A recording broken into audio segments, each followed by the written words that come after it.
Kasus 3. Seorang perempuan Nyonya S berusia 35 tahun dirawat inap dan teridentifikasi menderita TB paru. Ia tidak mengetahui penyakit yang dialaminya, cara penularan dan cara pencegahannya. Lakukan PNCAS kepada Nyonya S. Pendidikan kesehatan yang akan diberikan kepada Nyonya S bertema Kenali TB paru. Tujuan instruksional umum yang diambil. Setelah dilakukan pendidikan kesehatan kepada pasien, diharapkan dapat mengenai TB paru. Tujuan instruksional khusus yang diambil yang pertama, memahami pengertian dari penyakit TB paru. Yang kedua, menyebutkan tanda gejala penyakit TB paru. Yang ketiga, menjelaskan cara penularan penyakit TB paru. Yang keempat, menerapkan cara pencegahan penularan penyakit TB paru.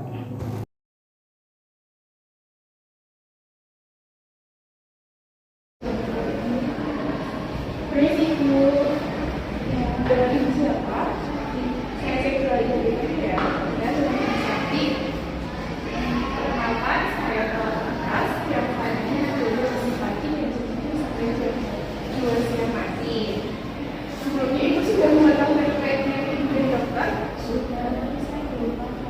Baik ibu, nanti saya akan kesini lagi untuk menjelaskan terkait penyakit ibu. Apakah ibu sedia? Baik ibu, nanti saya kesini lagi sekitar jam 9 ya Bu, untuk menjelaskan itu tempatnya di sini saja. Baik ibu, saya permisi ya Bu.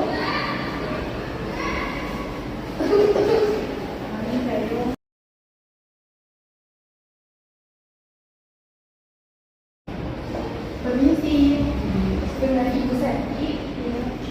Ibu, saya sudah melakukan hal kecil itu tadi ya. Ibu masih ingat ya saya? Baik, di sini saya akan menjelaskan terkait dengan penyakit yang sedang ibu alami. Tujuan saya menjelaskan ini agar ibu mengetahui tentang pengertian dari TB paru, tanda gejala bagaimana, cara penularannya, dan cara pencegahan agar ibu tidak menularkan ke orang lain. Saya bisa mulai sekarang sebenarnya. Nah, yang pertama adalah pengertian TB paru ya Bu. Nah, TB paru ini salah satu jenis penyakit TBC. Jadi kalau di masyarakat itu sebenarnya sering mendengar ya, orang itu terkena TBC. Nah, TB paru ini salah satu jenis dari penyakit TBC. Kalau penyakit ini jadi karena infeksi pada paru. Infeksinya disebabkan oleh kuman yang menyebar melalui udara. Dan penyakit ini sangat mudah menular. Jadi berbahaya yang sangat berbahaya ini. Nah, selanjutnya tanda gejala dari paru. Yang pertama, bisa bergerak atau dari bahu. Kemudian sesak napas dan nyeri dada. Kemudian demam ringan dan sebenarnya di malam hari. Nah, ada juga penurunan berat badan atau setelah berinteraksi dengan gejala lain. Bila ada salah satu tanda gejala yang dialami, segera kunjungi fasilitas kesehatan. Setelah fasilitas kesehatan akan dilaksanakan tes darah. Kalau hasilnya positif, maka akan dilakukan perawatan. Seperti itu, kalau gejalanya sudah ada di sini. Iya. Nah, ibu kemarin juga sudah melaksanakan tes darah dan hasilnya positif itu. Maka ibu harus menjalani pengobatan. Untuk pengobatannya itu sekitar 6 bulan. Harus rutin minum obatnya ya ibu, lalu yang masuk ke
betul sekali.